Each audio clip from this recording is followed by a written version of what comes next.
Hello students, how are you? I hope you all are fine. Today's worksheet is worksheet number 39 for class 8 subject English. This worksheet is based on the lesson This is Geordie's Phone continued. The same chapter is continued in this worksheet because in the last worksheet also we did the same chapter. This is Geordie's Phone. Now it is continued here. Let's start it. Right 5 lines about your favourite animal. आपको अपने favourite animal के बारे में 5 lines लिखनी है यहाँ पर, तो आप लिख सकते हैं. And dog is my favourite animal. हम यहाँ डॉग को लेकर चल रहे हैं. Dog is my favourite animal. तो फर्स्ट लाइन आपकी यही आ जाती है कि जो भी एनिमल आपका फेवरेट है आप उसके बारे में लिख सकते हैं. सेकेंड लाइन इसकी लिख सकते हैं आप, it is the most faithful animal, कि ये सबसे ज़्यादा वफ़ादार एनिमल होता है. ठीक है. उसके बाद आप लिख सकते हैं इट इज़ विजिलेंट, हमेशा विजिलेंट रहता है. विजिलेंट मतलब हमेशा चौकन्ना रहना. उसके बाद आप लिख सकते हैं इट गार्ड्स माई हाउस, मेरे घर को गार्डिंग करता है ये. ठीक है. उसके बाद आप लिख सकते हैं it is very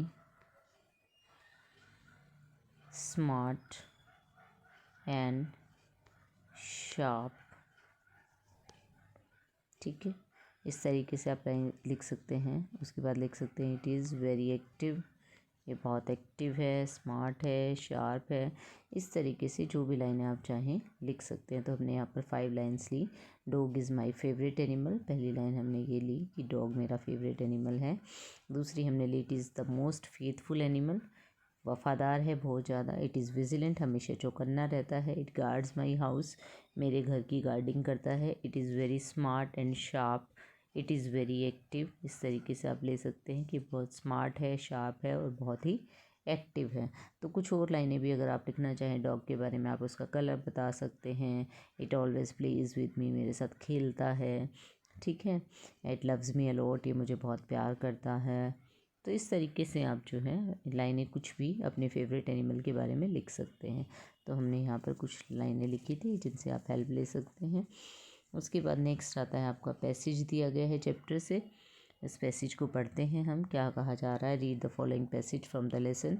Millville sad he can ride back with me, I will help him find it. Millville कहता है कि वो मेरे साथ चल सकता है, मैं उसकी ढूंढने में मदद करूँगा, फ़ोन को ढूंढने में.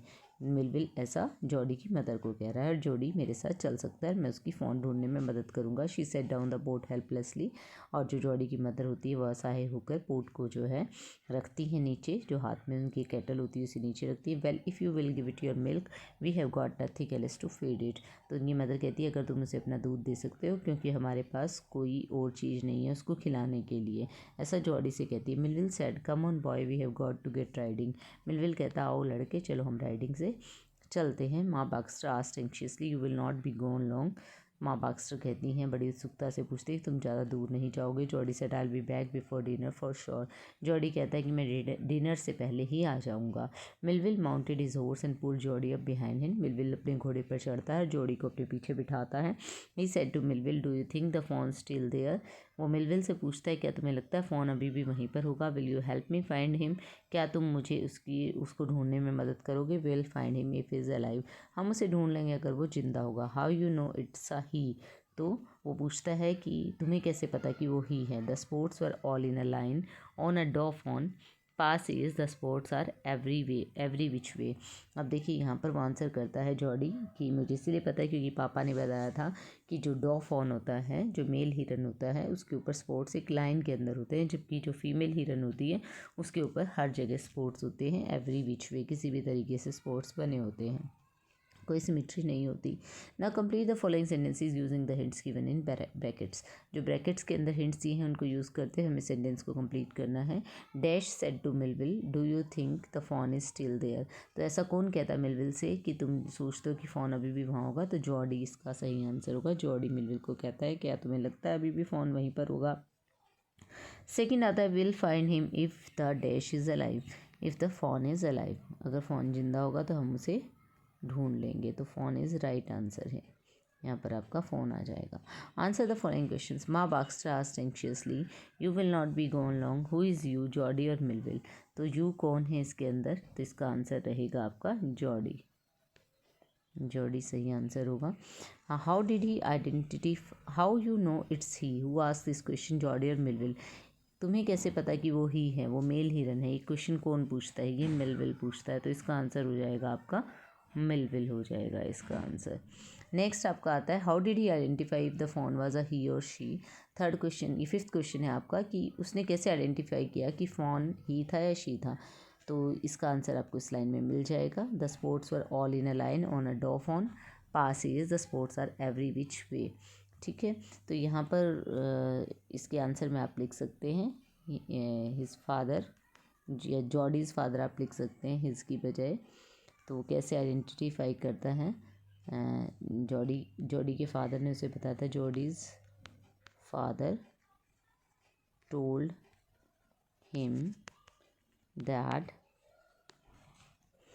On a male fawn there are sports in a line, whereas on a female deer जो होती है, there are sports everywhere। तो ये बात उसे पता थी, इसीलिए उसने पहचान लिया था कि वो एक मेल फ़ोन है। ठीक है, तो यहाँ पर ये आंसर आप इसका लिख सकते हैं। I hope you understood the worksheet. Thank you, stay safe.